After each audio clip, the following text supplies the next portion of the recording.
Karena itu makanya ketika ada orang yang membuat film Indonesia dengan brand Indonesia, film Indonesia asal-asalan, gue ngamuk pasti gitu loh. Gila, kita itu bikin film untuk menumbuhkan kepercayaan penonton. Kita kasih solusi. Mas Hanung Bramantyo. Waduh. Halo Mas. Siap. Lagi rame tuh. Apa ini? Dari aja. Masa manggil merah putih one for all? Wah. Anda kan kalau Adi Sapojarwo tuh berarti yang Adi tolongin Dit itu ya? Iya. Ya, itu anak saya tuh begitu mulu di rumah tuh. Awalnya saya nggak tahu nih sebenarnya apa sih ini gitu kan. Ternyata viral gitu kan. Nah, Anda animator, Anda filmmaker. Bukan animator, saya sutradara. Iya. Pernah nyutradarai animasi. Oh ya, sutradara berarti kastanya di atas animator nggak sih? Enggak ya? Enggak juga. beda sawah sebetulnya. Oh iya. Kayak gitu. Pokoknya sebenarnya orang yang layak, yang pantas, saya sebenarnya mau ngundang Anda udah lama, Mas. Gitu. Legendaris, tapi harus isu nasional. Karena kalau bukan kapasitasnya kan berbahaya. Ya kan yang berbicara. Nah, isu nasionalnya nih pas, Anda yang harus jawab nih. Iya, tapi sayangnya itu sebenarnya animasi sebenarnya ada yang lebih pas ya sebenarnya daripada saya kan. Saya terbiasa bikin film yang bukan animasi kan, film drama sejarah kayak gitu-gitu kan. Ini animasi kebetulan juga karena saya komen aja kan. Makanya saya reaktif. Ya, betul gitu. Yeah. Apalagi saya sangat mencintai dunia animasi gitu kan. Apalagi terakhir kemarin kan ada satu film Jumbo yang sangat prestasional buat saya gitu kan. Dan saya juga ketika nonton juga ngerasa, aduh ini animasi Indonesia sudah sebagus ini gitu kan. Jadi saya ada concern aja gitu loh. Mungkin kalau yang ngomong animator mungkin ya itu kesannya tuh sesama animasi saling menjatuhkan gitu kan. Gesekan gitu kayaknya. Gitu kan. Jadi mungkin karena saya bukan seorang animator tapi pernah lah itu terlibat di dalam pembuatan film animasi. Jadi mungkin saya memberikan sudut pandang ya kan, kritikan. Ini teman-teman teman-teman animator gitu kan.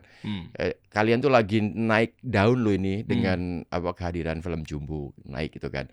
Jadi kalau ada yang ada karya yang kemudian membuat ilfil gitu kan, sayang banget gitu aja sih sebetulnya. Oh, jadi Merah Putih One for All itu bikin ilfil, Mas?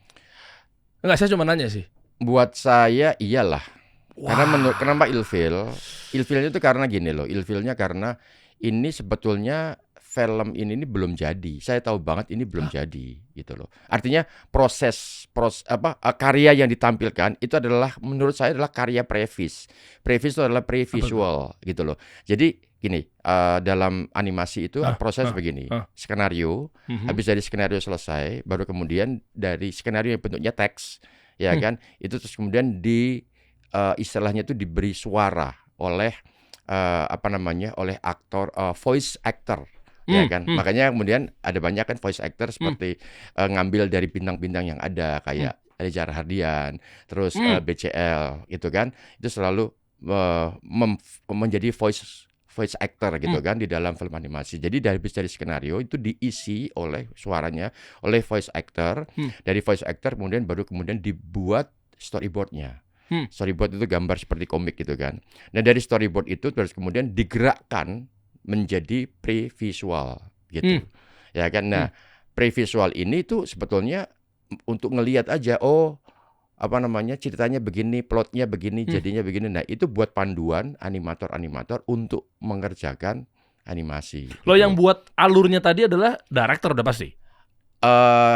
Di animator itu juga director sebetulnya. Ini nggak apa-apa Mas ya, disclaimer ya kalau memang pertanyaan-pertanyaan yang receh-receh karena saya benar-benar awam sekali. Iya, animator itu juga director juga sebetulnya ya kan. Tetapi dan seorang director di dalam animasi itu memang harus memahami betul animasinya, animatic artnya juga dia harus memahami. Setidaknya dia bisa mengoperasikan teknologinya gitu. Setidaknya seperti itu. Gitu kan. Kalau ngomongin film, secara utuh film ya, film lah. Film itu berarti kan kalau konteksnya adalah sekarang misalnya ya mau dari Jumbo sampai ke Merah Putih One for All ini, sebetulnya yang sangat berperan atau film apapun lah itu direkturnya kan, sutradaranya kan, filmmakernya kan. Jadi director itu tuh sebetulnya dia memiliki visi yang besar untuk menyentuh dan menggugah perasaan penonton dan jiwa penonton termasuk pikiran penonton. Gitu loh. Misalnya seperti ini. Opening dari film saya ya kan. baik itu animasi atau tidak, itu saya kepengen penonton itu merasakan jiwa berdebar-debar, merasakan misalnya judulnya Merah Putih One for All misalnya ya, ya kan di openingnya itu harus ada semacam suatu hal yang men-trigger rasa nasionalisme misalnya gitu loh. Ya itu kan bentuknya kan spirit kan. Nah dari situ baru kemudian diterjemahkan. Mendebar-debar, membuat perasaan mendebar-debar, membangkitkan rasa nasionalisme itu apa ya gitu kan. Itu diterjemahkan menjadi sebuah teks, menjadi sebuah gambar, menjadi sebuah mood, colornya seperti apa, ya kan, kejadiannya di mana, ya gitu loh.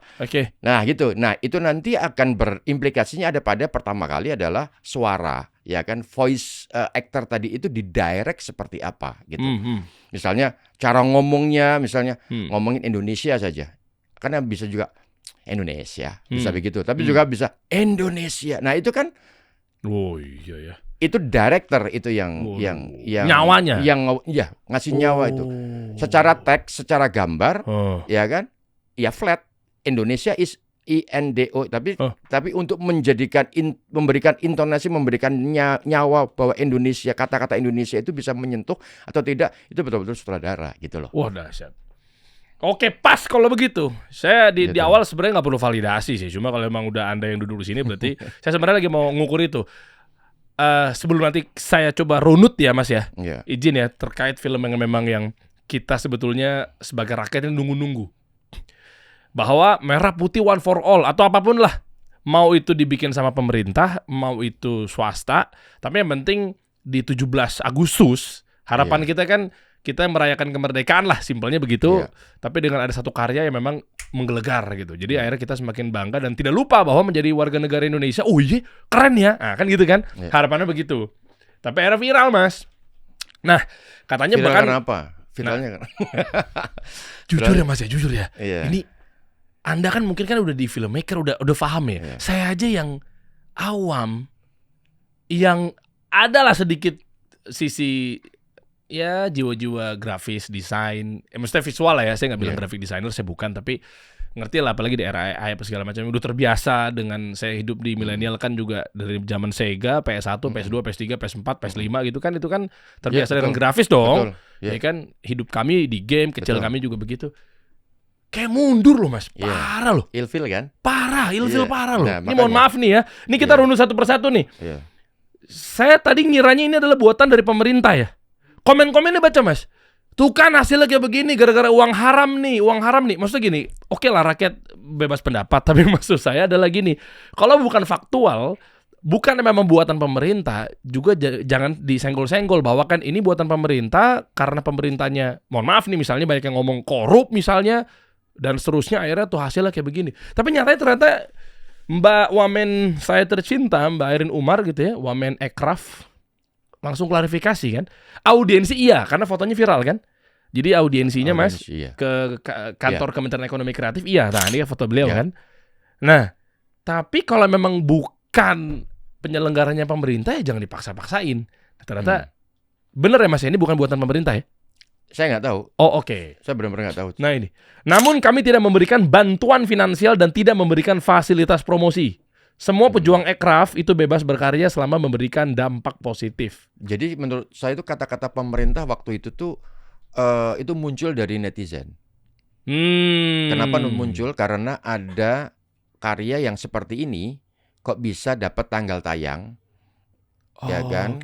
Dan secepat itu tanggal tayangnya, karena kan dibuat katanya 2 bulan sebelum 17 Agustus. Dengan budget 6 miliar itu?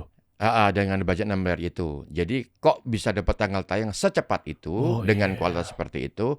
Wah ini pasti pemerintah gitu loh. Asumsinya itu. Jadi ini asumsi sebetulnya. Loh emang masalah jam tayang saya nggak paham ya. Itu memang mudah atau susahnya itu gimana sih kriterianya? Jadi sinema itu memiliki kriteria. Jadi bukan berarti sinema atau pengusaha bioskop ya.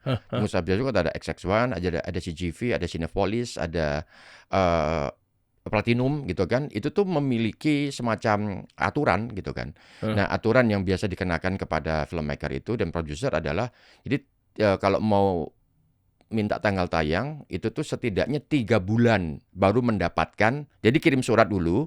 kirim surat, baru kemudian 3 bulan setelah kirim surat baru dikabarin. Baru dikabarin, film kamu bisa tayang di tanggal sekian, bulan sekian. Dan udah pasti tayang? Itu sudah pasti tayang. Oh, udah pasti tayang? Jadi nggak ada kurasi apapun ini visualnya jelek, visualnya? Itu. Jadi pertama ditawarin dulu tanggalnya, ya kan? Tanggalnya sini, bulan segini, mau apa tidak? Gitu kan. Nah, kalau misalnya menjawabnya adalah oke, nggak apa-apa, kita mau tanggal segitu. Ya sudah, kalau begitu kirim filmnya kepada kami, terus kami akan melihat. Gitu. Itulah untuk apa? Kualifikasi? Kualifikasi. Oh, oke. Kualifikasi. Dan biasanya kualifikasi itu lebih kepada teknis. Itu tadi, lebih kepada teknis. Kalau gambarnya nggak proper dan gelap, suaranya pecah, terus itu aja suara, terus kemudian gambarnya tidak blur tiba-tiba, gitu kan? Terus tiba-tiba di tengah-tengah ada blank, itu teknis lah pokoknya, ya kan? Okay. Nah, baru kemudian itu tidak bisa diterima. Kalau ngomonginnya dari sudut pandang usaha, tadi kan Mas Anung bilang bahwa ini pengusaha sinema atau apa segala macam ya. Betul, ya. Tapi kalau orientasinya yang penting nggak apa-apa laku, cuan, kan komersil gitu. Tapi nggak bisa karena ketika pengusaha itu kan kayak bioskop itu kan juga semacam etalase kan. Iya. Kayak ibaratnya itu warung gitu loh, ya kan, sebuah warung. Kalau dia ngasih produknya nggak works, ya kan, kan pasti kan mereka menayangkan itu kan ada operasional kan, ada operasional seperti gaji karyawan, terus kemudian listrik. Oh iya, dan ya juga kan, dalam pasti, satu hari kan ada 5 kali pemutaran, 5 kali penayangan. Dan ngorbanin slot lainnya ya? Ngorbanin slot lain. Daripada gue kasih sebuah karya film yang tidak works di penonton, lebih baik kan saya kasih ke film yang berkualitas, yang udah jelas cuan. Kalau ngomongin cuan ya. Iya nih. Gitu. Oke. Boleh deh, saking semangatnya sebenarnya aku pengen runut sih sebenarnya Mas Anung. Maksudnya runut aja. Ya runut aja ya. Runut aja. Biar tahu teknisnya, biar clear semuanya. Akhirnya kenapa akhirnya reaktif muncul dari masyarakat, kayak seakan-akan ini nggak diterima nih sama masyarakat. Kan berbahayanya di situ. Padahal kita menunggu-nunggu euforia 17 Agustus simpelnya gitu. Animasi ini seperti gimana sih, Mas?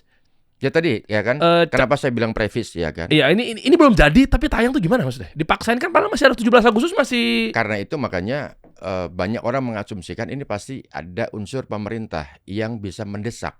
Karena siapa yang bisa mendesak? Ya kan, melakukan desakan. Dia siapa sebenarnya? Kenal nggak? Saya juga nggak tahu. Produsernya? Makanya juga saya juga bertanya, kok bisa dapat tanggal tayang secepat itu dengan kualitas seperti ini? Ada apakah itu gitu loh? Coba Alden dapat data production house-nya siapa? Ini biar kita bedah, ujung-ujungnya kan ada nilai ekonomi di sini kan, dari sisi ekonomi kreatif kan tumbuh kan Indonesia. Betul. Bahkan film itu nggak melulu dengan uang juga sih. Tapi kita juga harus menganalisa tayang itu begini ya. Tayang di bioskop itu tuh sebenarnya semua film, baik itu film Indonesia maupun film luar, bisa tayang di bioskop kapanpun. Cuma persoalannya adalah kalau misalnya bisa mendapatkan tanggal tayang secepat itu layarnya berapa jumlahnya? Kan kita belum tahu juga. Tayang 14 Agustus dapat berapa layar? Kalau dapat 100 atau 200 layar sebanyak layar normal kebanyakan, itu baru menjadi pertanyaan besar. Tapi kalau ternyata 14 Agustus ternyata cuma 10 layar dan ada di 10 kota saja, sah itu? Itu sah saja. Anda berapa banyak sejauh ini top? Kita ngomong top portofolio. Latazan besok itu film saya 459 layar. Wow. Gitu. Nah, kalau misalnya One for All, tiba-tiba dapat 459 layar, nah itu baru kita pertanyakan, kok bisa gitu kan. Tapi kalau ternyata limited screening kan bisa aja. Misalnya satu contoh, ada satu kasus dari film independen dari Makassar gitu kan. Itu putra daerah, mereka membuat film Makassar. Bahasanya bahasa Makassar, tentang budaya Makassar. Kalau tidak salah waktu judulnya Uang Panai gitu kan.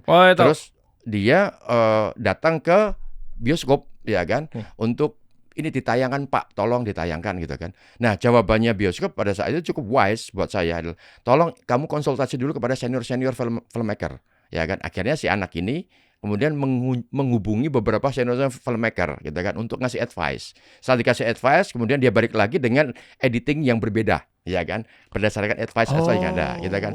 Nah, itu berkali-kali ya kan, bahkan sampai 3 atau 4 kali bolak-balik. Termasuk ya kan? Ke Mas Anung? Waktu itu saya tidak dihubungi, tapi teman saya yang dihubungin gitu kan. Dan teman saya itu yang cerita soal itu. Oh, jadi itu untuk validasi membantu si pengusaha-pengusaha sinema itu? Iya, iya kan. Ini satu contoh kasus. Jadi ya kan sampai bolak-balik gitu kan. Nah, sampai kemudian diputuskan, oke, kalau gitu saya tayangkan. Ini sinema ya yang bilang begitu. Oke, saya tayangkan, tapi cuma di Makassar saja ya gitu. Jadi hanya di Makassar. Kebetulan di Makassar itu kalau tidak salah ada 4 bioskop ya kan. Ada 4 bioskop. Jadi dia tayang di Makassar. Dan biasanya kalau udah dikasih izin seperti itu biasanya dites hari Kamis tayang. Semua film Indonesia itu tayang pertama kali itu hari Kamis. Kalau film di luar Indonesia, misalnya Hollywood, India, Cina, itu Mandarin, itu hari Rabu. Jadi hari Kamis itu film Indonesia tayang. Ya, kalau Kamis nggak ada penontonnya, Jumat pasti akan turun layar. Langsung. Bukan turun layar langsung, tapi akan layarnya berkurang. Dari 4 ke 3. Dari 4 misalnya dari 3, atau kalau 4 misalnya dari satu bioskop ada 5 show kan. Dari 5 show pertama nggak ada penontonnya, show kedua nggak ada penontonnya, hari berikutnya show pertama kedua jadi hilang. Jadi tinggal show ketiga, 4, 5 misalnya seperti itu. Ya kan? Itu memang sudah jamak lumrahnya regulasi yang ada di dalam X1 dan bioskop yang lain juga. Nah, ini begitu. Jadi kalau misalnya hari Kamis film Makassar Uang Panai itu tidak ada penontonnya, maka Jumat akan kami kurangi. Begitu juga kalau Jumat tidak ada penontonnya, Sabtu dikurangi, begitu juga seterusnya, ya kan. Nah, tiba-tiba Kamis full house. Terus Jumat full house, Sabtu full house, apalagi Sabtu Minggu full house, ya kan. Akhirnya yang tadinya diprediksi ini cuma 4 hari akan turun, ditambahin 1 minggu, makin full house ditambahin lagi, gitu loh. Di regional yang sama. Di regional yang sama sampai kemudian 2 minggu full, akhirnya dibuka seluruh layar. Jadi sebetulnya semua tergantung dari produknya kan, kita belum tahu. Siapa tahu kalau ini gara-gara viral seperti ini hari pertama full house. Gitu. Oh iya. Oh kok saya jadi kepanggil ya Mas ya. Saya ada satu insight marketing lah ya. Mungkin kalau sedikit cerita namanya RUM atau RUM atau Raw Unfiltered Marketing. Jadi mentah tanpa disensor. Ya kalau bahasa simpelnya adalah di-create sama dia sendiri lah kontroversinya. Haters di-create sama dia sendiri. Kan dulu sempat ada band kan zaman angkatan saya tuh tahun 2010 tuh ada band, akhirnya hatersnya yang di-create adalah band itu sendiri gitu loh. Jadi lagi manggung timpukin biar rame lah, kontroversi dan seterusnya. Ada gitu-gitu juga. Ada saya dari marketing soalnya Mas. Kita kan beda alam nih Mas ya. Nah, itu ada tuh begitu tuh gitu. Dan banyak yang sering dipakai gitu kan. Fadil Jaidi itu waktu pas launching itu udah rahasia umum kok, dibahas juga kok di media-media. Traffic ban burgernya dia tuh itu dia cerita dengan gagalnya, akhirnya sama Chef Juna dibenerin, nggak ada yang percaya satu keluarga, nggak bakal sukses kamu kata bapaknya gitu Fadil kan, tapi belajar sama Chef Juna memang nggak dipercaya gitu kan. Itu kan ada rasa before afternya kan. Enggak, kamu pasti beli, enggak ini bikinan chefku kok begini-begini, akhirnya orang jadi penasaran, laku. Itu kan kuncinya sebenarnya itu. Tapi saya nggak tahu deh dari sudut pandang Anda seorang filmmaker, apakah ada marketing di film tuh dengan sengaja dibully tapi buatan dia sendiri? Sejauh ini kayaknya saya belum pernah ngelihat ya. Anda jangan ketawa. Tapi memang bisa saja dong kalau tujuannya sales. Tapi yang sebenarnya gini ya. Jadi sutradara itu sebenarnya ada 2. Di dalam industri film ada 2. Sutradara yang bersutradara yang membuat film dari skenario, mentransformasi dari skenario ke bentuk jadi, yaitu layar visual yang cukup meyakinkan dan menyentuh perasaan penonton gitu kan, itu sutradara. Tapi ada sutradara yang berwujud adalah marketing, yaitu produser sebetulnya. Produser. Jadi produser itu akan melihat ini produk saya ini akan works di segmen mana. Jadi wes lah, udahlah ini emang hancurin aja sekalian gitu. Tapi kan sales ujungnya kan? Iya, maksudnya ini misalnya ini film ini tuh ini works hancur ya misalnya. Hancur. Ini worksnya itu di CD. Kalau orang hancur ini kan CD. Ya udah CD aja misalnya. Tapi sebenarnya sah nggak kalau tujuannya bisnis? Kita ngomong film kan industri kreatif kan bisnis ya. Tapi kalau nyatanya tembus 10 juta penonton, cuan sah nggak di perfilman? Kita nggak lagi bahas konteks. Ya sah aja, sah aja. Berarti yang jago adalah marketingnya. Si sutradara marketing gimana membawa produk tadi itu, yang misalnya produk lemper tapi hambar gitu, tapi itu banyak yang suka gitu kan. Ternyata yang peminatnya adalah para vegetarian yang tidak suka garam, kan bisa aja begitu kan. Tepat sasaran gitu. Tepat sasaran aja gitu. Misalnya film Merah Putih One for All ini kemudian dipasarkan di seluruh anak-anak SD seluruh Indonesia misalnya. Dengan cara dia tahu menggalang dana, menggalang sponsor untuk membuat crowd anak-anak SD, gitu. Misal, kita kan orang yang tinggal di kota besar, orang Jakarta tuh kan kadang-kadang berpikir bahwa kita tuh punya selera yang begini ya. Yes, Tapi kan kita cuma tidak lihat. Maaf ya Mas ya. Kalau akhirnya jadi normalisasi bahwa kayak harusnya kita udah maju tapi jadi mundur lagi kan jujur kecewa sih. Karena ya gimana ya, ini kan dampak dari demokratisasi sebuah sistem demokrasi seperti ini. Demikian juga pada demokrasi arts kan seperti itu. Gitu kan. Karena memang hukum pasar toh sebetulnya. Karena itu makanya lawannya dengan apa? Ya dengan kualitas, dan kualitas itu didukung oleh sistem marketing yang bagus juga. Jadi nggak cuma sekedar, karena gitu, sutradara itu kan ngerasa bahwa wah film gua tuh bagus banget, bakal akan ada penontonnya nanti gitu. Tanpa di marketing. Nah itu yang agak buat saya itu enggak gitu juga gitu. Tetap jadi imbang ya. Harus imbang, makanya harus kawin itu antara sutradara dan produser itu tuh benar-benar harus kawin, benar-benar yang menjadi dynamic duo istilahnya kan begitu kan. Saya nggak maksud mau menelanjangi secara personal ya film Merah Putih One for All ini. Balik lagi ke tadi dong. Tapi Anda kenal orang ini? Tapi saya udah disclaimer ya, nggak maksud ini personal ya. Tapi maksudnya biar tahu sepak terjang, validasi, verifikasi dan lain sebagainya. Bapak Toto Sugriwo. Tidak, karena mungkin beliau ini kan aktivitasnya adalah pengusaha bioskop. Jadi yang tergabung dalam GPBSI. Jadi ya beliau itu pengusaha bioskop. GPBSI apa sih? Itu gabungan pengusaha bioskop seluruh Indonesia. Jadi asosiasi. Itu asosiasi bioskop-bioskop di Indonesia gitu. Sekum ya. Sekretaris umum. Dia sekretaris umumnya. Jadi Pak Toto ini mungkin memang seorang pelaku industri tapi bioskop gitu. Jadi dia mungkin bisa memang melihat pasar. Aduh, aku ingin mengeluarkan kata-kata nih. Tapi gimana ya, demokratis. Anda udah singgung itu sih ya. Gimana ya, abis ngelihat visual-visual gitu sebelum-sebelumnya. Gini deh, seorang Hanung Bramantyo dikasih duit 6 miliar. Anda akan bikin film animasi selevel up? Hah? Kok enggak? 6 miliar animasi untuk apa ini? Karena animasi ada dua. Film layar lebar.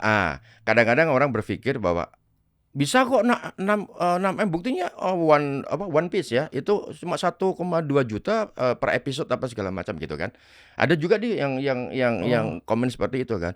6M mah bisa banyak banget, bisa bikin kualitas. Nah, saya harus tanya dulu, animasinya mau kemana? Ada animasi itu ada dua platform. Satu platform sinema, layar besar dengan pixelnya, jumlah pixel itu 2K, yaitu enggak 1080 ya kan. Mungkin saya agak sedikit teknis ya. Makanya saya bengong juga sebenarnya. Kalau ini agak kurang paham. Kan di handphone tuh ada istilahnya ada fitur 4K tahu, sama 4K 2K gitu tahu. Kan, 4K 2K. Tapi kan sebenarnya 4K yang sebenarnya itu tuh kan bisa di blow up segede layar lebar yang sekarang. Bioskop itu adalah 2K.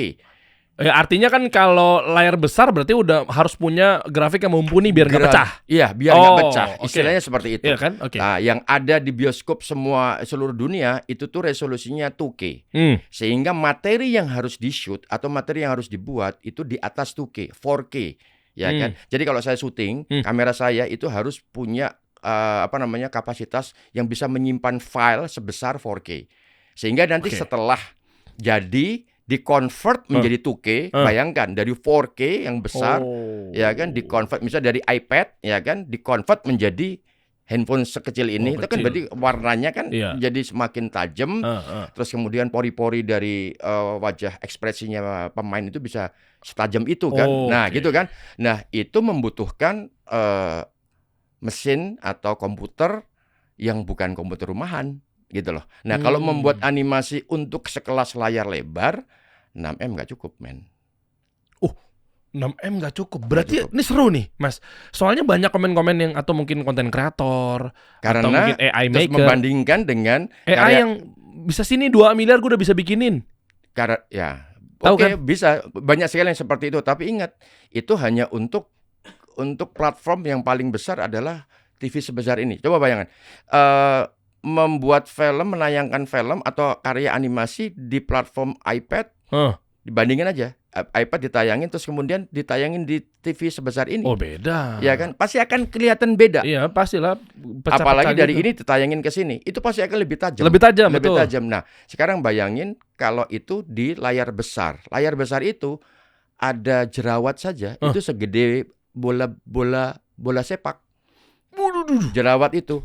Karena saya waktu syuting Ipar Adalah Maut, itu salah satu pemain saya pada saat syuting lagi datang bulan dan reaksi tubuhnya adalah jerawat gitu kan.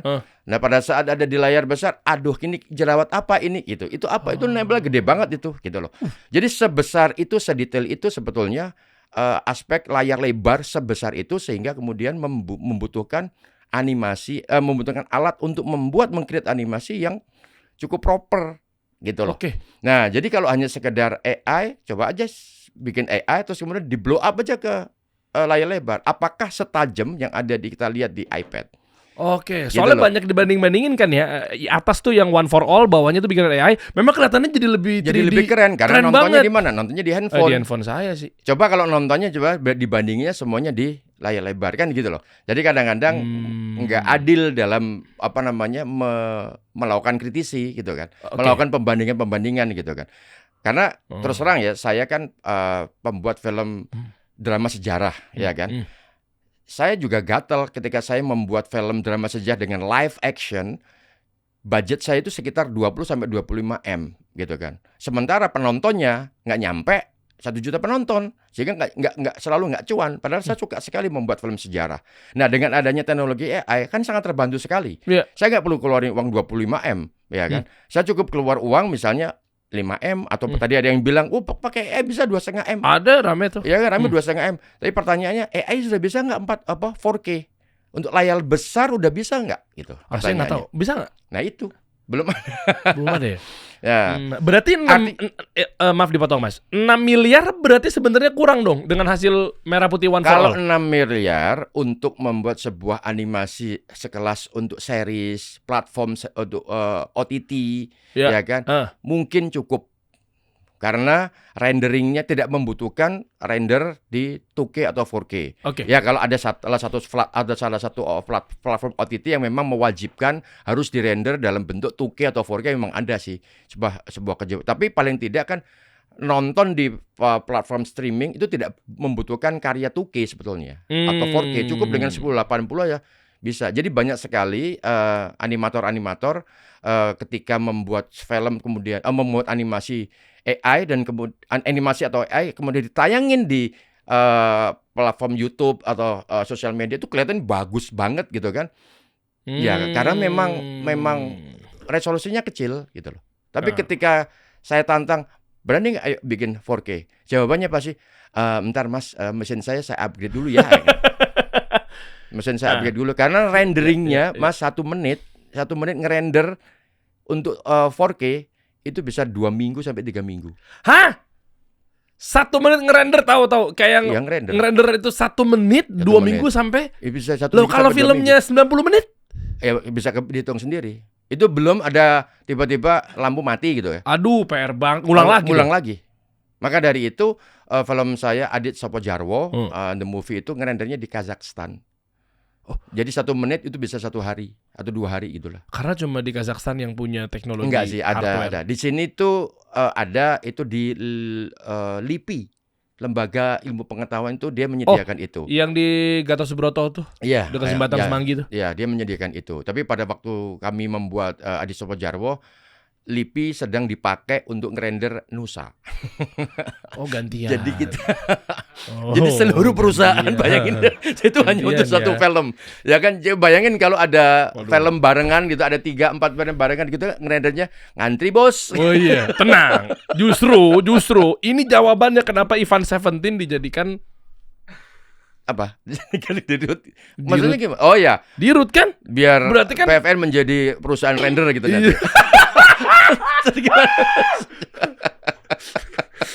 Ya kan dengan apa ya sih mau belain nih, dengan koneksi kepiawaiannya di dunia entertainment kan udah paham, berarti kan kayaknya sat-sat gitu loh Mas. Ya kan? seharusnya begitu. Harusnya begitu. Ya. Gini, masalah film tadi Merah Putih tadi mengenai render apa segala macamnya, kita coba bukan benturkan ya, tapi buat edukasi teman-teman semua. Hasilnya seperti itu yang kita tahu bersama. Iya maaf, pembulian massal. Tapi kalau sebetulnya itu 6M dengan segitu. hasil seperti ini nggak mungkin lebih bagus dari ini berkemana-mana. Harusnya ya, harusnya. Terus 6M? Ya itu saya nggak tahu. Kan saya bilang ini mungkin masih previs ya, previs. Tapi karena harus tayang, harus buru-buru tayang untuk 17-an, maka kemudian ini harus ditayangin gitu loh. Nah, tayangnya kapan kemarin? One for All? Belum, 14. Barengan sama film saya. 14 tuh. Oh, 14 ya? Kamis. Kok udah viral sekarang? Teaser ya? Trailer. Nah, berarti trailer nanti kita nontonnya, coba boleh nggak kita berbaik sangka? Mungkin trailernya 14 begini hasilnya. Tapi nah, mungkin pas lagi 17-nya ternyata wow, makin parah. Wow, makin bagus. Itu bisa bagus. dong. Bisa aja. Tapi biasanya kalau trailer tuh sama kayak seperti tayangannya. Kalau saya iyalah. Buat apa mesti harus nipu-nipu gitu. Kan biar surprise. Oh iya mungkin, tapi kalau biasanya saya enggak segitunya. Oke. Misalnya trailer harus keluar tanggal 14. Biasanya sih trailer itu lebih bagus daripada hasilnya, biasanya. Oke. Nah, 14 ke kok 14 sih? Kemarin trailer kapan? 10. 11. 11 ya. 11 ke 17.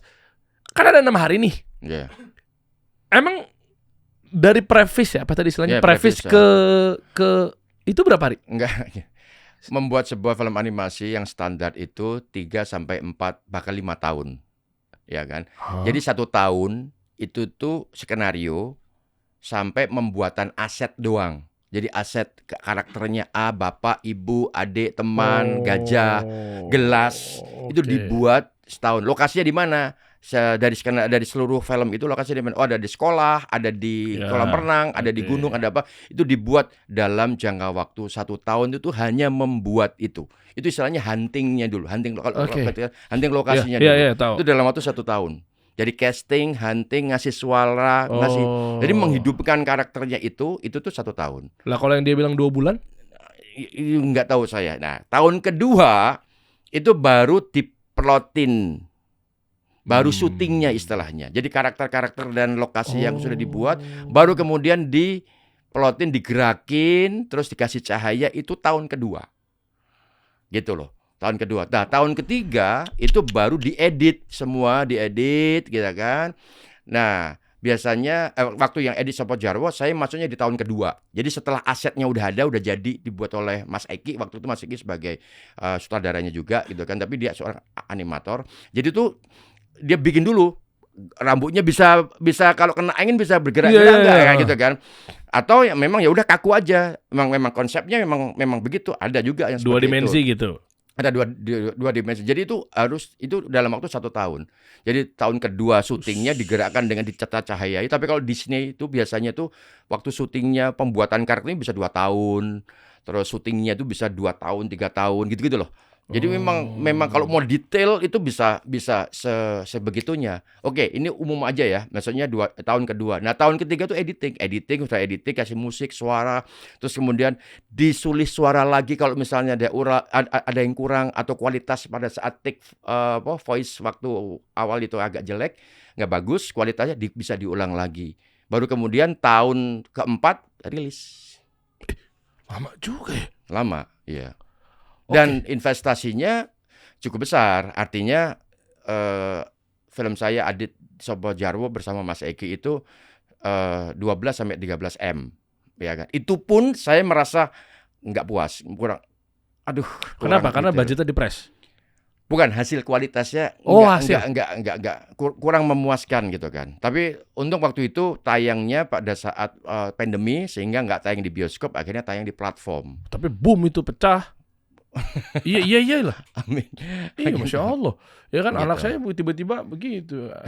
Tolongin terus ada karakter yang viral di shorts YouTube gitu kan, yang gemuk gitu, anak kecil yang gitu-gitu kan. Saya tahu tuh, wah tuh kemana-mana tuh. Iya, jadi anyway animasi nggak mungkin dibuat dalam 2 bulan, apalagi ini ada sisa waktu 6 hari untuk memperbaiki. Aduh, mungkin itu memperbaiki opening saja ini. Atau credit title aja. Oke. Oke. Sekarang angle-nya coba dibalik. Saya bukan membela kawan-kawan pembuat Merah Putih One for All ya. Tapi coba dengan euforia akhirnya dihujat sana sini dan seterusnya. Kalau saya balik begini gimana? Ini sebenarnya agak kurang ajar, tapi disclaimer itu bukan maksud saya seperti itu sebetulnya. Ya Anda senior pada kemana aja? Kenapa Anda nggak bergerak? Yang buat film untuk gebrakan 17 Agustus. Nah, ini agak tajam nih pertanyaan saya. Membuat 17 Agustus tayang belum saya. Amnesty for Asih. Ini untuk 17 Agustus. Ini tanggal 14 Agustus nanti. Oh enggak, maksud saya yang animasi. Oh, yang animasi saya ya nggak tahu. Bukannya ada kok itu Panji Tengkorak? Nggak tahu saya. Panji Tengkorak kan? Panji Tengkorak Densu, iya. Denny Sumargo. Iya, yang dari. Oh, saya itu belum kalau cek. tidak salah tayang juga Agustus, tapi tanggal 25 kalau tidak salah. Mungkin saya. Nah, maksud saya yang benar-benar kayak animasi, saya nggak tahu ya. Ini ngejar ke market biasanya apa sih anak-anak ya? Iya. Ya kan yang benderanya hilang, apa sih? Ada burung itu kan saya nonton trailer itu. Nah, Ya kan itu kan buat ke anak-anak berarti kan? Semangat juang buat anak-anak jadi punya nasionalisme tinggi kan. Nah, yang kayak begitu tuh. Ya pertanyaannya adalah nasionalisme itu kayak apa? Definisi nasionalisme itu bagaimana? Apakah film yang disebut nasionalisme harus menampilkan merah putih? Jadi harus definisi nasionalisme seperti apa? Nasionalisme kalau menurut saya itu value aja. Yang nggak harus kepada sebuah jargon. Jelas benar-benar obvious tentang bendera, terus ada lagu Indonesia, gitu juga kan, gitu loh. Iya, ya memang kan itu udah darah daging apa segala macam ya, cinta NKRI-nya gitu kan, rasa kan nggak harus, iya ada dan tidak harus gitu loh maksudnya. Sebenarnya yang perlu harus disadari dari nasionalisme atau kemudian kemerdekaan Indonesia itu sebetulnya adalah bahwa Indonesia itu tanpa gerakan anak-anak Gen Z pada saat itu kan kayak Sukarni, Wikana, Khairul Saleh itu umurnya kan masih 21 tahun, which is itu adalah Gen Z dong. Tanpa ada gerakan Gen Z yang memaksa Soekarno-Hatta, maka proklamasi Indonesia itu dikumandangkan tanggal 24 Agustus. Dan itu pemberian dari Jepang. Tapi gara-gara anak-anak Gen Z bernama Sukarni, Wikana, Khairul Saleh, Adam Malik, itu mendesak dan menculik Bung Karno, maka kemudian akhirnya dan diculik dibawa ke Rangas Dengklok, akhirnya Indonesia merdeka tanggal 17 Agustus. Jadi spirit anak muda dalam mencintai Indonesia itu kan sebenarnya bagian dari spirit kemerdekaan. Iya. Jadi nggak harus, ngerti nggak sih? Kita bikin film tentang seorang anak muda yang bisa percaya dengan bisa mengatasi dirinya sendiri. Misalnya contoh kayak film Tinggal Meninggal gitu kan, itu benar-benar problem Gen Z gitu kan. Itu memang tidak boleh dibilang film nasionalis. Oh ya enggak, iya. Oh nah, iya itu maksud saya itu karena kayaknya ngejar waktu atau segala macamnya. Tapi ada yang ngomong juga katanya gara-gara yang dikerjakan oleh baby boomer gitu, orang-orang tahu kan. Nah orang-orang mohon maaf mungkin bahasa kasarnya orang-orang jadul. Kenapa sih ketawa banget? Ya orang-orang jadul gitu loh maksudnya. Gitu loh. Maksudnya kayak begitu akhirnya outputnya jadi seperti itu gitu. Enggak sih. Enggak ya? Jadul kan saya juga jadul. Saya umur 50 tahun loh. Belum jadul lah tapi ya maksud saya itu buat saya orang yang bidangnya ya. Sebaik-baik perkara diberikan kepada ahlinya kan gitu tuh. Wih, mantap. Iya benar. Sohih itu. Iya. Ini selain sama ahlinya. Nah, ini mungkin belum ahli atau belum ahli banget tapi sudah membuat sesuatu ya sudah gitu. Oke. Ya mudah-mudahan sebenarnya saya nggak tahu ini ada sisi positif apa enggak di dalam filmnya ya. Alur yang trailernya tadi yang benerannya hilang. Wah, ada burung ditukar sama ini. Tahu gak sih alur itu? Itu secara umum again ini nggak maksud untuk menelanjangi secara personal ya, tapi ini buat belajar edukasi biar teman-teman dapat gambarannya. Alur. Buat saya secara konten apapun ya, secara konten yang namanya secara konten itu pasti bagus gitu. Ide itu pasti ide itu pasti bagus karena kalau orang tanya film lu yang paling bagus tuh yang mana? Film saya berikutnya, yang artinya masih di pikiran saya, kan itu kan. Ada tanya. Okay. Film yang udah tayang ini gimana? Bagus apa enggak? Wah, kalau lu tanya film bagus ya film bagus gue ya nanti. Yang mau gua bikin itu yang paling bagus. Karena masih dalam pikiran. Jadi masih dalam taraf ide itu pasti lagi. bagus. Keren.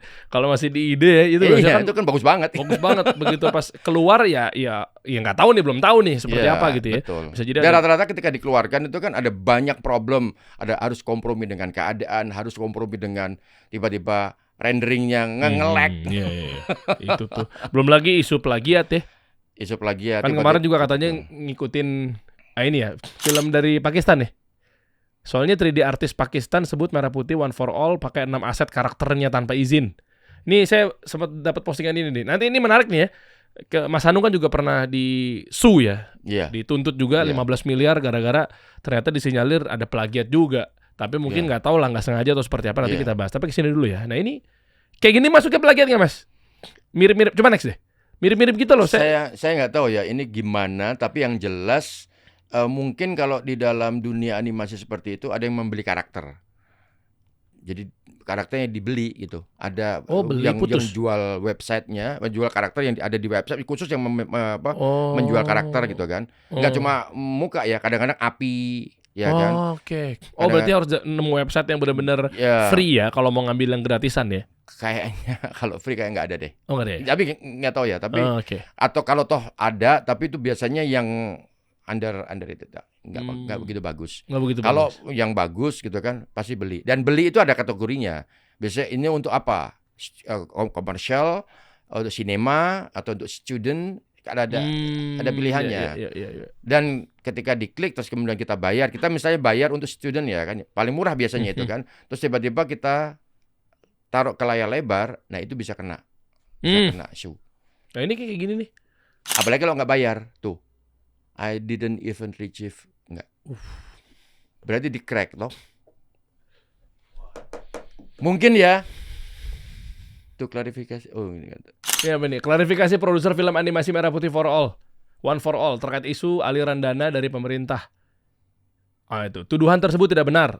Tinggal masalah plagiat. Waktu itu Anda cerita gimana? Nah ini buat pelajaran buat kedepannya. Jangan sampai akhirnya plagiat itu hitungannya seperti apa sih? Kalau dulu ya untuk ambil pelajarannya saya di musik gitu ya, musisi itu kan ada berapa ketuk ya? Mungkin 8 bar apa segala macamnya. Kalau di film gimana sih? Enggak, kalau di film itu misalnya kita menyanyikan lagu. Misalnya kita nongkrong di Blok M, adegannya begitu ya. Terus ada pengamen nyanyiin lagu. Ya, lagunya Salon Seven misalnya gitu kan. Itu waktu itu saya izin gitu loh. Saya izin kepada labelnya gitu. Sony ya waktu itu ya? Ya, saya izin konsultasi. Kalau lagunya saya nyanyikan oleh pengamen bagaimana? Waktu itu jawabannya kalau dinyanyikan lagi oleh pengamen apa sebagai bagian dari adegan free pas, nggak ada masalah. Tapi kalau kemudian disambung menjadi sebuah soundtrack, nah itu baru ada nilai komersialnya gitu.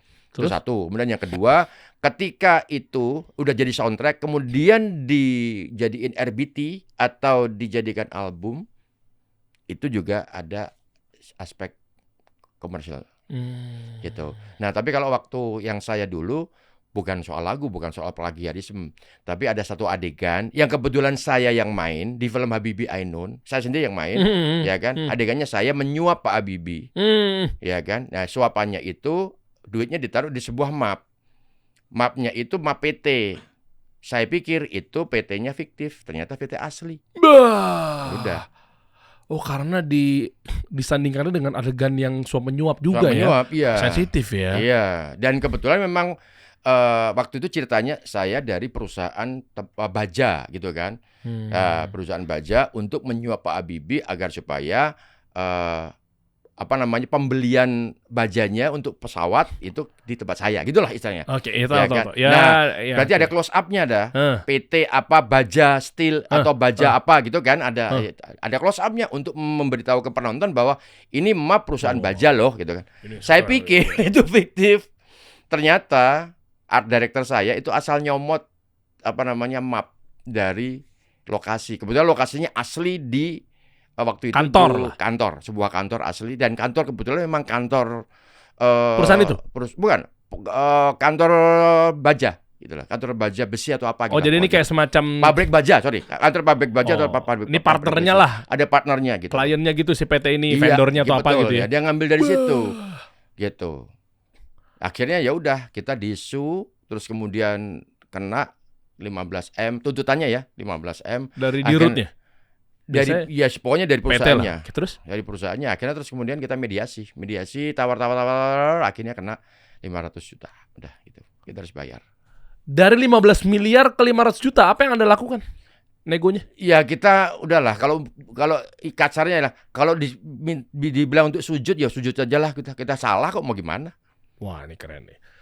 Mau gimana? Kita benar-benar khilaf. Kalau kita mau nuntut si art directornya yang keteledoran di karyawan art director, kasihan juga kan, dia juga karyawan kecil, gajinya berapa sih kan gitu loh. Tapi nggak perlu sujud lah. Maksud saya tuh keren tuh bukan sujud kan cuma pada Allah Subhanahu Wa Taala. Asik. Sok banget gue ya.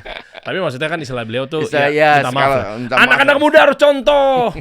Udah tahu salah gengsi banget minta maaf. Itu siapapun lah, buat saya misalnya. Anak-anak muda harus contoh yang senior dong. Beliau aja. Apa jangan-jangan gara-gara muda umurnya belum panjang kali ya. Jadi sisi bijaksananya belum ada mungkin gitu ya. Akhirnya 500 juta pakai uang siapa? Jadi waktu itu kan itu juga harus hati-hati ya. Antara kami kan sebenarnya kan production service ya. PT Dapur Film itu kan production service dari perusahaan MD, studio besar MD yang memproduksi Latasan juga seperti ini. Nah, dari MD ke production service bernama PT Dapur Film, itu perusahaan saya itu ada klausul ketika ada tuntutan dari pihak ketiga, pihak pertama dibebaskan dari tuntutan tersebut. Oh, ada klausul. Ada klausul itu gitu kan. Akhirnya kemudian mate gue, ya udahlah namanya perusahaan itulah. Jadi aspek hukum itu kita harus melek. Kita harus paham betul. Jadi 500 juta dari rekening sendiri. Iya, betul. Jos Marco Jos. Iya. War 500 juta. Tapi alhamdulillah waktu itu film Habibie Ainun kan 4,6 juta penonton. Jadi kami dapat bonus. Jadi bonus kami terkurangi lah dikit. Tetap aja 500 juta mah gede. Wah, 500 juta. Ya. Maksudnya kalau dibeliin jas hujan di saat musim hujan kayak begini nih, dapat berapa tuh? Kalau pilihannya tepat mah nggak masalah. Ya 500 juta gitu kan, jadi reseller, jadi distributor kan musim hujan. Tadi ngerasain hujan nggak Jakarta Selatan? Oh, Anda kan sama saya kan beda kan. Kalau saya kan agak minggir nih. Saya lebih minggir juga. Tetangga nama Raditya Dika dan lain sebagainya, beliau pasti kan udah masuk ke ya perumahan mewah lah ya. Tapi insya Allah rata lah kayaknya hujan ya sekarang ya. Rata. Macet di mana-mana. Jadi kalau punya duit 500 juta atau punya duit berapa apa segala macamnya, teman-teman, bahkan nggak melulu uangnya, tapi manfaat yang kita dapat. Nah, itu harus pinter-pinter di era zaman sekarang. Kenapa? Karena pengusahaan, konten kreator kan, audiens kami kan rata-rata pengusaha konten kreator, Mas Anung. Nah, jadi mereka tuh benar-benar harus paham ketika nyari nafkah, bikin konten, produktif gitu kan, atau mungkin produksi konten dan lain sebagainya. Nah, musim hujan ini sebenarnya bukan menjadi alasan ya buat berhenti aktivitas teman-teman semua. Ya, produktivitas juga harus dijaga, gitu kan, tetap aman, nyaman, dan siap hadapi hujan kapan aja bareng Eleven Brand. Nah, ini dia. Teman setia di kala hujan. Kayak tadi saya ini lagi kena hujan apa segala macam, bersyukur berkah gitu kan. Tapi kita harus antisipasi, jangan sampai ada mudorot lebih banyak gitu kan. Koleksi ini bisa lo dapetin teman-teman di marketplace, klik link aja di bawah. Nah, detailnya ya, karena Eleven Brand ini adalah teman di kala hujan, karena hujan bukan alasan. Mantap. Banyak loh adegan-adegan yang memang melibati perhujanan dan lain sebagainya. Ini Mas Anung bisa gandeng Eleven Brand juga nih apa segala macam nih, ya kan? Tapi serunya masalah somasi atau atau tuntutan dan lain sebagainya ini pembuat film juga harus paham ya. Iya, sejak kejadian Habibie Ainun, baik saya, baik Dapur Film maupun MD, itu selalu ada QC. Aduh, QC-nya sampai misalnya kita syuting di Sudirman gitu kan, adegannya cuma mobil melintas. Itu benar-benar di QC sampai di zoom layarnya tuh, mana ini produk, mana nih yang masuk, gitu loh. Kecuali memang ada adlibs built-in ya, built-in ya. Itu ada built-in. Jadi udahlah kita tiba-tiba ada bendera partai di situ. Waduh, kita diapain? Di blur gitu. Kita jelek banget. Kita buang di CGI. Jadi setiap film kita selalu melibatkan animator memang. Animator tidak hanya untuk sekedar membuat film animasi, tapi kita membutuhkan animasi untuk adegan yang mungkin tidak bisa dicapai dengan syuting live gitu. Sama halnya dengan saya ingin mencapai semangat juang kita semua nih. Ayo dong, kalau memang misalnya dirasa yang kemarin sempat rame belum diterima publik, ada nggak nih kira-kira nih karyanya Mas Anung yang tadi udah dibocorin sebenarnya ya, untuk semangat di nasionalisme kita di Agustusan ini? Ya, ada 2 berarti ya? 1 ini? Satu. Latazan aja. Latazan. Tapi nggak tahu ya itu Kak bisa dibilang ini nggak ya? Nasionalisme. Mungkin membela keluarga dari perselingkuhan mungkin. Waduh, itu adalah nasionalisme keluarga. Lagi rame tuh. Hey, seru sekali itu ya.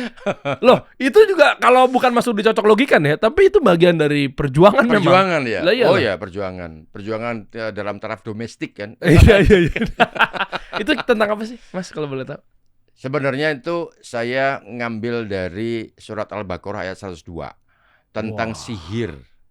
Wih, saya demen nih begini-begini tentang sihir. Jadi kita kan kadang-kadang merasa sebagai orang modern menggunakan logika, ya kan.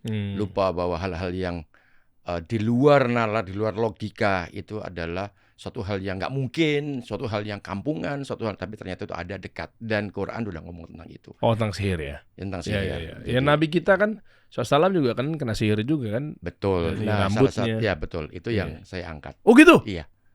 Wah.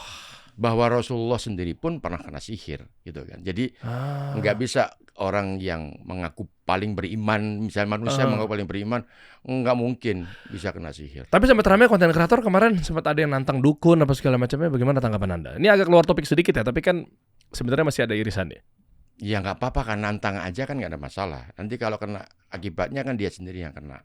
Tapi buat saya adalah bahwa percaya atau tidak percaya itu hak masing-masing. Tetapi kalau udah Quran yang ngomong begitu kan, kita wajib untuk meyakini itu kan, bahwa ada gitu kan. Jadi tapi tidak serta-merta kemudian itu dihubung-hubungkan dengan itu semuanya, nggak harus seperti itu. Misalnya, wah udah gue mager nih, oh lo kena santet berarti. Nggak gitu juga. Yes.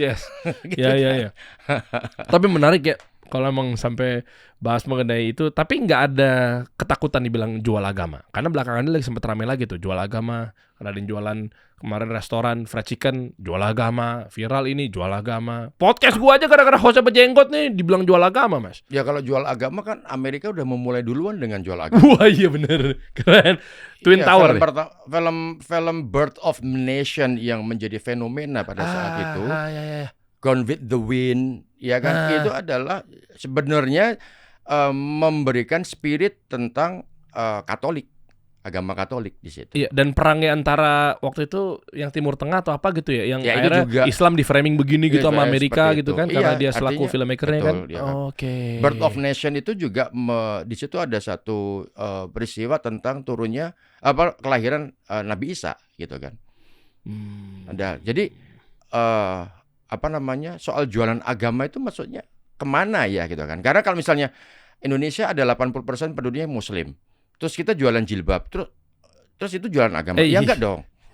Iya. Iya kan? Atau menyasar kepada market muslim 80%, itu juga belum tentu dijual agama. Iya, kan? Kita harus menjual ke sana. Gimana caranya kalau mengambil gitu, emosionalnya dia kan?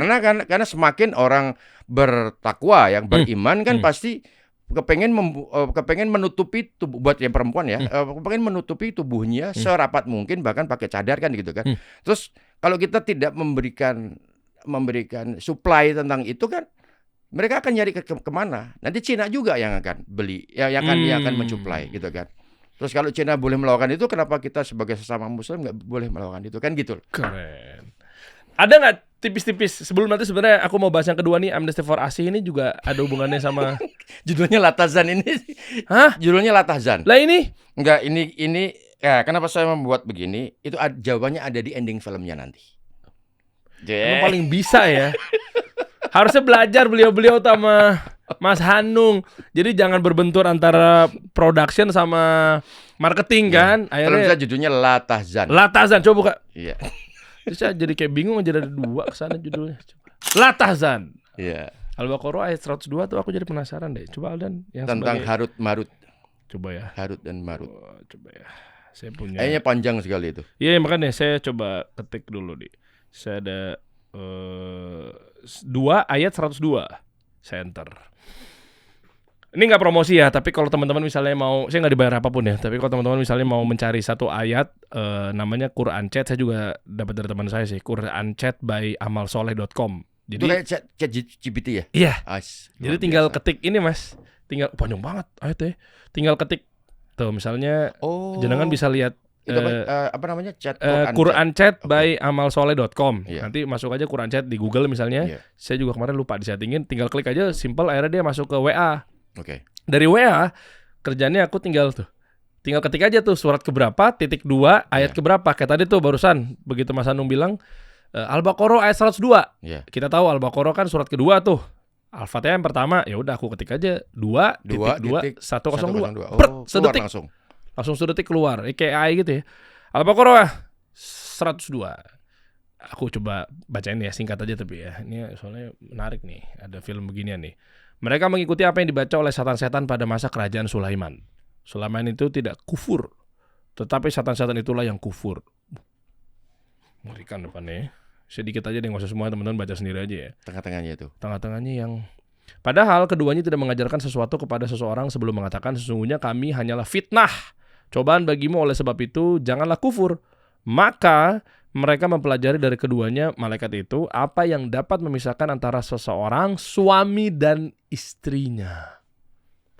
Ya. Karena suami istri ini bisa pecah rumah tangganya itu. Iya. Gara-gara kayak begini. Ada orang ketiga, orang ketiga, ya kan. Nah, kami mencoba untuk tidak hanya sekedar orang ketiga. Ya udah, mediumnya adalah orang ketiga, pastilah, ya kan. Nah, ini tidak hanya orang ketiga gitu. Ada satu hal yang kita tidak pernah bisa. Tuh, aku ulang ya. Maka mereka mempelajari dari keduanya malaikat itu apa yang dapat memisahkan antara seorang suami dan istrinya. Mereka tidak akan dapat mencelakakan seseorang dengan sihirnya kecuali dengan izin Allah. Mereka mempelajari sesuatu yang mencelakakan dan tidak memberi manfaat kepada mereka. Sungguh mereka benar-benar sudah mengetahui bahwa siapa yang membeli menggunakan sihir itu niscaya tidak akan mendapat keuntungan di akhirat. Jadi suami istri, yang jadi suami siapa? Deva Mahendra. Yeah. Yang jadi istrinya? Yang istri Marshanda. Oke. Terus ini ada pertikaian. Terus kemudian yang dia memasukkan seorang neni, babysitter ke dalam rumah untuk menjaga anaknya sama istrinya. Lama-lama suaminya ikut dijaga sama babysitternya. Sering gitu. terjadi di kota-kota besar ya. Iya. Dijaga, suaminya dijaga sama neninya. Dijaga sama neninya, karena istrinya aktif sebagai wanita karir, punya bisnis, keluar negeri, pulang apa segala macam. Sudah diduga. Gitu. Bahayalah wanita-wanita terlalu sibuk di luar. Ini udah jadi rahasia umum nih. Makanya itulah kenapa saya suruh istri saya berhenti jadi pramugari Garuda saat itu. Saya sebelum nikah udah bilang saya dapat pramugari ini. Iya. Oke, kita nikah, tapi kamu cabut. Gentle dong. Langsung tuh feminis pasti langsung. Iya gak? Wuih, mantap. Ini saya ngomong begini juga yang komen pasti feminis. Iya. Soalnya saya juga feminis. Feminis? Iya, tapi feminis saya feminis Islam.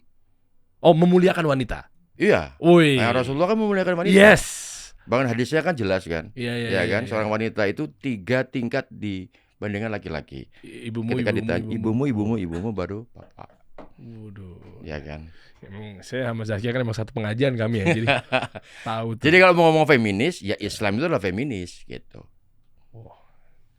Potong bagian ini dan taruh di TikTok. Bahasa Islam adalah feminis. Saya pernah bantah itu juga sih, Mas, terkait misalnya ya gitulah, kayak tadi saya bilang suruh perempuan tuh di rumah apa segala macam. Udah habis sama feminis saya komen-komennya. Wah, ya udahlah, tahu sendiri kan. Tapi saya bantah juga, loh, justru gue memuliakan wanita. Tetap aja kan mereka ada aja yang jawaban-jawabannya. Tapi agak kikuk juga dia jawabnya. Itu ternyata akhirnya memitigasi tidak ada terjadinya perselingkuhan dan waspadai tentang adanya persihiran dan lain sebagainya ya. Iya, ada. Tapi endingnya kena nggak tuh? Nah, nonton dong. Apakah endingnya kena? Itu dia. Itu yang menarik. Iya. Karena kadang-kadang si pelakor itu tidak hanya kepingin mengambil suaminya, atau si pelakor itu tidak hanya sekedar kepingin mengambil istri atau suami. Ngambil lah. Tidak hanya sekedar itu. Kadang-kadang. Hanya menikmati sesaat. Enggak, dia kepingin mengambil semua. Iya. Kan kita bisa bilang bahwa pelakor itu hanya pengen gue pengen ngambil suami lo, enggak. Tapi suami mungkin ininya kekuasaannya di dalam rumah, perusahaannya, kan bisa. Oh iya. Gitu. Dan itu ada solusi-solusi di situ. Maksudnya gimana cara mitigasi tindakan preventifnya? Jadi jangan sampai suami begini memasukkan. Tapi memang itu menarik ya. Maksudnya teman-teman ngelihat dari angle bahwa jangan bermudah-mudah untuk masukin orang ketiga kayak begitu kan? Karena musuh yang paling besar adalah orang yang paling kamu percaya, orang yang paling dekat dengan kamu. Kan itu tuh Confucius kan. Latazan. Iya kan, itu tapi ada tips gimana cara mengatasi? Ada. Ya masa saya omongin di sini nggak nonton. Ya pantas nggak bisa kejebak. Itulah kenapa Amnesty for Asih. Ya. Nama karakternya Asih. Ada Asih. Ya. Yang main Ariel Tatum. Jadi ada orang yang bilang, oh yang viral kemarin. Iya. Lo katanya baru mau tayang. Lah ya tanggal 14 nanti. Oh ya teaser tapi udah muncul ya? Sudah muncul. Oh iya. Iya. Dan banyak orang bilang, ya baby starnya Ariel Tatum ya pastilah lakinya kecantol. Entar dulu, yang dimauin Ariel Tatum, yang dimauin si Asih bukan hanya suaminya men, tapi ada yang itu.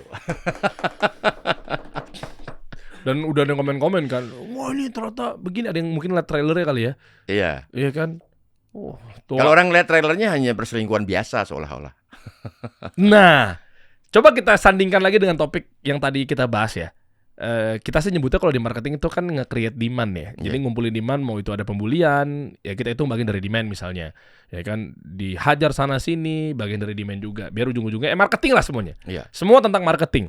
Untuk hal ini, apakah dengan konsep yang di hate caranya itu juga pasti, bagian dari itu pasti. Ya, soalnya kan paling susah kan ketika kita membuat sebuah film ada twistnya. Nah, twist itu padahal twist itu seru banget.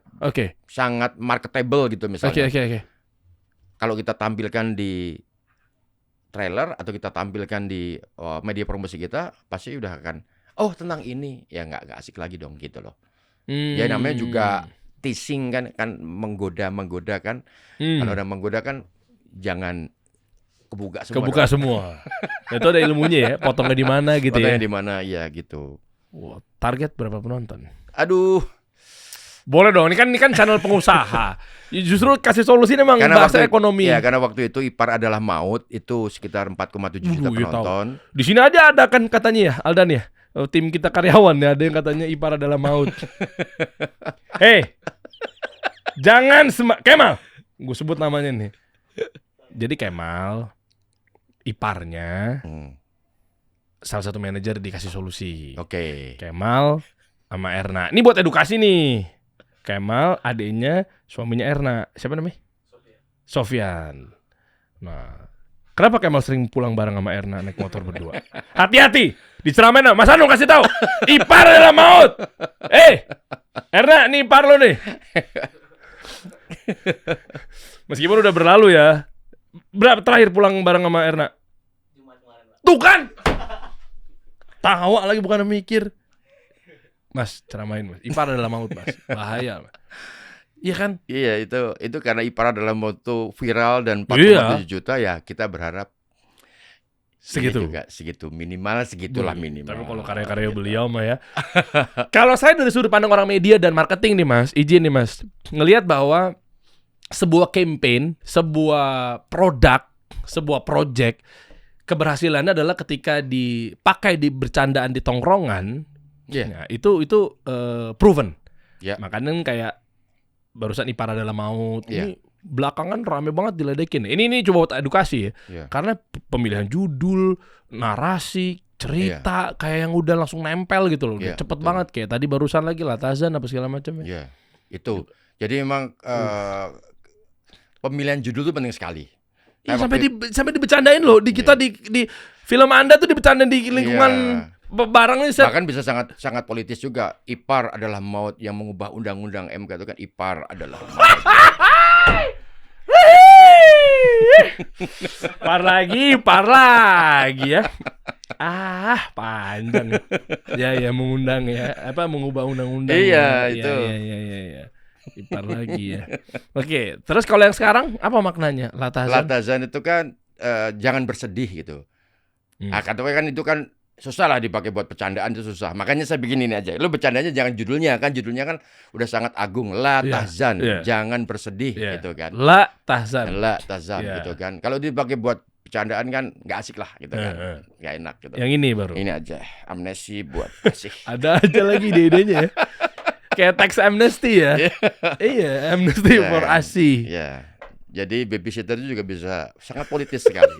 Udah salah tapi dikasih amnesti. Ya. Paling bisa emang dia. Emang biasa rumput suster tuh lebih hijau biasanya. Hijau.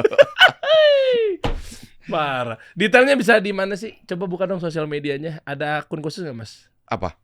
Latazan. Iya, ada Latazan the movie. Yes.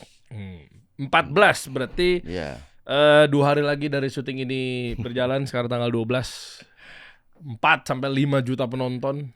Amin. Iya. Amin. Saya khawatir tuh Merah Putih One for All tuh ketutup nanti, Mas. Jangan viral-viral banget, Mas. Tanpa Anda juga kira udah tutup ya? Jangan-jangan lebih tinggi penontonnya Merah Putih dibanding Latazan kan? Jangan salah, iya. Jangan salah ya. Jangan salah. Kita lihat di sini ya, teman-teman ya. Mantap. Nah, dan lain sebagainya. Oke, mungkin di ujung obrolan dari industri perfilman ya, Mas ya. Mungkin jujur ya aku pribadi sebenarnya bantulah, kita semua bantulah. Ya, saya pribadi juga bantu Kementerian Ekonomi Kreatif di salah satu sektor atau subsektornya kan ada 17 subsektor tuh. Kan ada film dan lain sebagainya. Iya. Ini terakhir mungkin di ujung obrolan, sebenarnya industri film kita nih ya dengan segala hormat ya. Maksudnya saya pernah, ini sebenarnya mimpi saya pengen saya tanyakan langsung pada Anda dan di hadapan publik ya, Mas. Bahasanya karena Indonesia ini unik, Mas. Uniknya gimana? Kayak mau dibuat ngebut, tapi penontonnya butuhnya yang maaf banget, horor-horor receh, kebagusan, tapi takutnya malah nggak diterima pasar. Seperti apa sih sebenarnya industri kreatif film ini nih? Nah ini kalau ada yang bertanya, film Indonesia itu harusnya jadi tuan rumah di negeri sendiri gitu kan? Udah jadi tuan rumah sejak 3 tahun 4 tahun yang lalu sudah menjadi tuan rumah di negeri sendiri. Dari yang film apa? Jadi semua. Jadi penonton film Indonesia sudah lebih tinggi daripada penonton film Hollywood. Oh, saya nggak tahu datanya, baru tahu nih. Jadi iya. Jadi tahun kemarin itu sekitar 80 juta penonton. 80 juta penonton. Tolak ukurnya apakah kita harus tayang di Hollywood atau gimana sih? Atau aktor-aktor kita dan di tayang Indonesia saja. Jadi hanya di Indonesia aja? Hanya di Indonesia saja. Bukan film internasional yang akhirnya film kita keputar di sana gitu? Oh, oke. Hanya tayang di Indonesia saja. Tayang di Indonesia itu misalnya kemarin ya, yang paling baru ini adalah film Sore. Iya. Ya kan? Dibandingkan dengan Superman, banyakan sore yang nonton. Oh, karena minatnya kita nih lebih suka. Nggak tahu. Soal minat kan itu nggak bisa di-reach oleh data kan. Tapi yang jelas secara data penonton Sore mendapatkan 2,8 juta penonton, sementara Superman terakhir saya tahu 1,4 juta penonton. Kurang masif apa Superman? Brandnya besar, DC besar gitu kan. Sementara Sore kan hanya brand lokal apa segala macam gitu. Tapi itu untuk di Indonesia ya, gitu. Jadi dan kepercayaan penonton kepada film Indonesia sudah meningkat karena banyak cerita-cerita yang bagus, banyak kemudian cerita-cerita yang berbeda, eksplorasi visualnya juga beda, eksplorasi skenario berbeda. Seperti Sore itu kan eksplorasi skenarionya kan berbeda. Jadi film drama tapi tiba-tiba ada genre yang berbeda yang nyelip masuk gitu kan. Jadi fantasi gitu-gitu lah, seperti itu.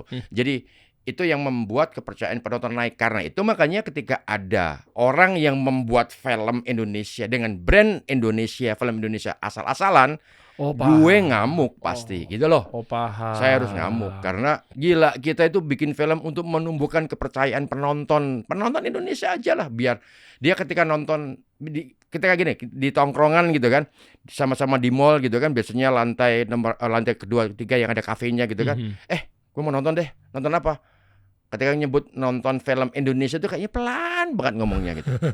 Iya kan, nyebelin banget kan? Iya lagi. Paling enak itu kan kalau gue nonton film Hollywood nih, ya apa? Atau gue menonton film Korea atau gitu kan, itu lebih membanggakan gitu kan, dibandingkan dengan film Indonesia. Nah, kami itu sedang berusaha untuk membuat kepercayaan penonton itu tumbuh sehingga penonton itu pede ketika ada film Latazan nih, gitu kan, gitu kan, gue menonton gitu loh. Itu buat saya itu lagi kita tumbuhkan banget gitu kan. Jadi ketika ada oknum, iya lagi, ya kan, orang yang kemudian membuat film ngasal gitu kan, itu yang buat saya gitu kan. Terus alasannya adalah ya ini kan buat cuan. Hello, gue bikin film dengan menumbuhkan perasaan, menumbuhkan kepercayaan penonton, itu juga buat cuan. Tapi kan come on, nggak usah perlu mencederai konsumen dong, ya kan? Wah. Ya konsumen itu kan pinter. Lu kadang-kadang tuh underestimate dengan konsumen. Dikasih gini aja mau dia konsumen. Ngerti gak sih? Kayak lu aja sama konsumen udah sekejam itu, sezolim itu gitu loh. Ya kan? Gimana konsumen memandang produk lu kan gitu. Oke. Jadi sebenarnya balik lagi ke sini sedikit Mas ya. Ini yang salah tuh secara overall, secara majority lah. Grafisnya kah? Ini kritik membangun ya buat bapak-bapak terhormat gitu ya.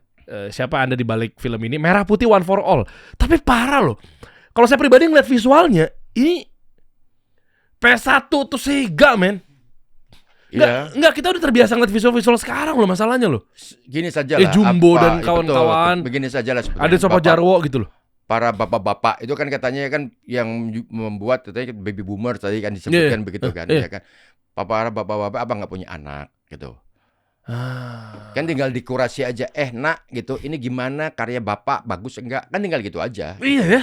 Iya gitu. Karena saya juga ketika membuat film, ya kan, saya minta anak saya untuk menilai sebelum tayang. Saya minta anak saya buat menilai. Ya memang fokus group discussion gunanya untuk iya, itu. Betul. Kenapa ya, ada kan? divisi R&D di perusahaannya buat itu. Iya, jadi betul. Objektif, jadi jangan subjektif Gitu. Tapi emang bener gak sih, apa mata saya salah ya ini visualnya?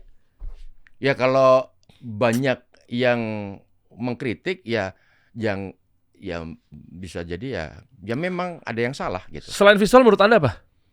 Kalau saya sementara ini karena baru keluar trailer ya visual. Sama ini yang kayak terlihat alur gitu, alur secara pasti Anda udah bisa ngeliat loh Mas, secara keseluruhan. Meskipun itu trailer ya, teaser gitu kan, potong-potongan, tapi kan sebenarnya secara konten itu kan menarik. Ada orang yang kepengen, ada anak-anak, sekelompok anak-anak dari berbagai macam suku, ya kan? Itu kepengen mengibarkan bendera karena pada saat itu mau upacara, tiba-tiba benderanya hilang. Terus mereka mencari bendera tersebut. Itu kan buat saya luar biasa, bagus. Itu apa? Kalau di teknis film itu apa namanya? Itu kan konten, skenario, skrip. Oke. Itu kan kontennya bagus gitu. Dan itu udah memenuhi syarat. Memenuhi syarat untuk tayang gitu. Dari kacamata sutradara. Maksudnya bagus. Plotnya ya. Iya, itu plotnya itu menurut saya sih oke saja karena kita nggak usah ngomong grafisnya ya. Iya. Itu sih oke. Berarti ada pengumuman hari ini kita mau upacara, tiba-tiba hilang, terus kemudian nyari apa segala macam gitu kan. Saya ngomongnya ininya ya, alurnya ya. Iya. Iya kan? Bahwa kemudian ketika mencari tiba-tiba ada di bunker ada di sebuah bunker. Terus ada senapan apa gitu kan. Ini gimana ya gitu. Gitu. Oke. Itunya mungkin yang kurang pas ya. Itu nggak pas buat saya. Gitu. Harusnya gimana kalau versi Anda? Ya sebetulnya kan hilang tuh udah dari hilang nyari hilang, artinya nyari di gudang gitu kan. Nah gudangnya itu yang memang common aja ketika anak, maksudnya ketika kita mengajak anak-anak kita outbound gitu kan, ya tentu kan kita scanning dulu dong, di situ ada siapa. Oh iya. Maksud ada outbound terus ada gudang senjata gitu kan, anak kita terus kan kita pasti akan baru senjata. Gue aja nggak nyampe loh ke sana loh. Iya juga ya. Anak-anak suruh nonton tapi di dalam sana gue ada senjata. Iya juga ya. Gitu. Jadi bukan berarti diferensiasi tapi bablas ya. Kalau saya kurang analisa. Harusnya kan dari sisi kreator kan ada sisi menganalisa ini untuk siapa, analisa market. Ya. Ketika kamu ngomongin penonton anak-anak, pertama senjata hati-hati, kedua darah, nggak bisa kamu mengeksploitasi darah, nggak bisa gitu kan. Makanya film-film Marvel, DC gitu kan, ketika kepukul ya udah jatuh, darahnya paling keluar kalau bahasa Jawa kan sak madio gitu kan. Sedikit aja deh. Bukan, formalitas. Secukupnya. Oke. Gitu. properly gitu loh. Ya kita lihat aja lah Gitu. nanti ya seperti apa. Mungkin Mas Hanung ada yang mau ditambahin lagi terkait industri, terutama mungkin buat para sutradara atau mungkin dan lain sebagainya. Sebelum saya ngasih satu apresiasi, ada satu hadiah buat Anda nanti, tapi mungkin Anda mau menutup dengan Jadi ya sebelumnya nanti teman-teman Latazan ada di bioskop tanggal 14. Ya terima kasih udah Ya. Sama-sama. Kalau saya sebetulnya memang sangat menggiurkan sekali ya. Siapa sih yang nggak mau mendapatkan penonton seperti film Jumbo 10 juta penonton gitu kan. Which is itu sekitar kalau dikalkulasi secara bisnis kan perolehan ke produser itu sekitar 17.000 ya, 17.000 rupiah gitu kan. Oke. Kalau dibagi dengan distributor, dibagi dengan sinema gitu kan. Udah umum segitu ya? 50%. Karena kan beli tiket kan 50.000. Ya 50.000, ada yang 60.000, ada yang 30.000, ada 35.000 gitu kan. Average ya dapatnya 18.000 lah setelah potong pajak gitu kan. Nah 18.000 kali 10 juta kan berarti sekitar 180 miliar gitu. Itu buat siapa? Buat itu doang si sutradara? Itu buat yang memproduksi film, yang memiliki film ini. Dalam artian sekarang yang perusahaannya adalah Visinema ya, di Visinema yang akan mendapatkan 180 miliar. Oke, berarti kalau Mas Hanung ini ke dapur film. Dapur film ya, tuh istilahnya begitu kan ya? Iya, istilahnya dapat 180 miliar dengan biaya produksi konon katanya tuh sekitar 40 sampai 48 miliar. Artinya kan udah 3 kali lipat keuntungannya segala macam. Nah, maksud saya siapa sih yang tidak kepingin mendapatkan cuan sebesar itu, penonton sebesar itu, karena memang sangat menguntungkan sekali. Tetapi ingat bahwa membuat film animasi itu memang membutuhkan waktu yang cukup lama dan investasi yang memang cukup besar, ya kan. Kalau saya bisa mengartikan jangankan uang 6,7 juta, ya kan, uang 15 juta saja yang membuat saya untuk membuat film animasi Adisan Sopo Jarwo The Movie, itu saya merasa kurang karena kualitinya buat saya kurang detail secara visual, secara sinematik untuk layar lebar ya. Sekali lagi ini untuk layar lebar. Saya tidak berbicara untuk TV, untuk platform yang lain, tapi untuk layar lebar. Nah, itu menurut saya sangat kurang, sehingga dengan begitu ketika memang membutuhkan budget yang besar sebesar 40M, 50M, maka kita betul-betul harus menyikapi sebuah film itu sebagai sebuah aset. Jadi kita menciptakan aset. Makanya skenarionya harus bagus, ceritanya harus menyentuh. Pilih itu orang-orang yang memang ahli di bidangnya, ya kan? Kalau misalnya voice karakter voice over. Ya kayak dubber. Yang jadi lupa. Voice actor. Ya voice actor tadi itu. Yeah. Kita membutuhkan voice actor yang mumpuni, ya pakailah aktor-aktor yang memang punya karakter yang memang pas dan bagus dan profesional. Sutradaranya juga seperti itu, juga profesional, animatornya juga profesional, soundtracknya juga menyentuh gitu kan. Jadi betul-betul seperti kita menciptakan sebuah bangunan rumah yang kelak ketika kita buat rumah, ketika jual lagi harga jualnya itu makin tinggi gitu loh. Jadi itu sebetulnya membuat film tuh nggak cuma sekedar gue cuma punya budget segini bisa nggak bikin film? Ya bisa aja. Tapi lu mau dapetin apa gitu. Kadang-kadang orang lupa untuk membuat film, apalagi film animasi itu, bahwa ini kita sedang membuat sebuah aset buat investor, buat kreator, buat saya misalnya sebagai seorang sutradara, buat anak-anak saya nanti ketika film ini, ketika saya udah nggak ada, anak-anak gede kan bisa itu karyanya kakekmu loh, kan seperti itu. Apalagi ada kisah-kisah tentang ya mungkin biografi atau sejarah apa segala macamnya, drama sejarah gitu ya. Betul, iya kan. Cakep. Karena ketika itu aset itu membesar, maka film itu hanya umurnya cuma 1 bulan sampai 3 bulan doang di sinema. Setelah itu kalau ini ditonton oleh banyak orang, nggak usah 10 juta deh, 2 juta, 3 juta, misal dengan judul Kasih Solusi misalnya. Ini adalah film Kasih Solusi, udah. Nanti dia bisa jadi merchandising, kaos. Oh iya, monetisnya ke situ. Monetisnya ke sana biar bisa jadi ujung-ujungnya jadi theme park gitu kan. Bayangin seorang Mickey Mouse, Donald, tikus, bebek aja udah bisa jadi theme park seperti itu. Disneyland ya? Ya, seperti itu. Jadi jangan ketika membuat film itu tuh jangan hanya berpikir budget gue cuma segini. Jangan begitu. Bagaimana budget segini itu bisa menghasilkan suatu karya yang bisa punya turunan sampai ke merchandising, sampai ke timpak segala macam. Harusnya tadi pengusaha-pengusaha itu memang selain sama ahlinya ya. Kalau memang misalnya nggak paham di bidang film, ya gandengan. Contoh ya, maksudnya kan kayak dapur film apa segala macamnya. Memang orang yang nge-produce itu gitu. Yang tadi saya baca kan ternyata beliau juga orang-orang yang mungkin bukan di perfilman ya. Ya mungkin judulnya tadi kan juga kita lihat bahwa ada di asosiasi pengusaha gitu loh ya. Pengusaha bioskop. Ya maksudnya kan betul industrinya di film gitu, bioskop. Cuma memang praktisinya bukan itu sih sebenarnya. Saya sih nggak ada menyinggung kemana-mana, tapi ya itu aja sih. Saya aja kadang kalau mau terjun di sisi usaha misalnya, kalau misalnya bikin kafe, saya nggak paham, jangan saya ngotot untuk masak gitu loh. Ya gandeng orang yang memproduksi masakan ya chef, lu aja kolaborasi bareng. Betul. Ya karena berbeda dunia usaha ya. Betul. Marketing sama yang masak kan tadi ini hasil masakannya jadi siap. Sebenarnya gatal banget ya mau tanya lagi, Mas nggak kepengen bikin film tentang media gitu kan? Kayak di luar tuh ada startup ya, Korea ya dulu ya.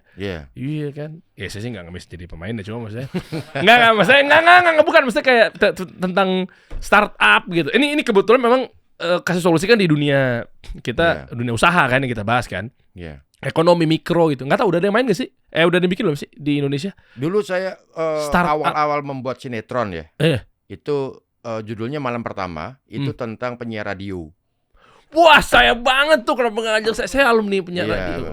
Penyiar radio yang menyiarkan keluh kesah tentang malam pertama konsumen, pendengar radio tersebut lewat telepon. Saya curhat tentang, aduh malam pertama saya begini, jadi visual, jadi filmnya. Waktu itu lumayan, ratingnya nggak rating 1, tetapi diomongin lah. Kalau zaman sekarang viral gitulah. Iya. Malam pertama. Jadi itu sih bisa jadi sebuah film sekarang, kalau kayak podcast malam pertama. Boleh lah di casting, kita siap lah ya. Mas Anung, terima kasih ya. Sama-sama. Kita tunggu gebrakannya, latasan dan lain sebagainya nih, insight-nya tajam banget ya. Teman-teman komen di bawah dong, kira-kira seperti apa terkait fenomenal yang kita mungkin rasakan di film sekarang. Udah bagus-bagus naik, tiba-tiba kok mundur lagi gitu loh ya. Bentuk apresiasinya karena Anda sudah menjawab keluh kesah saya akan kasih hadiah nih. Sarung Ardan.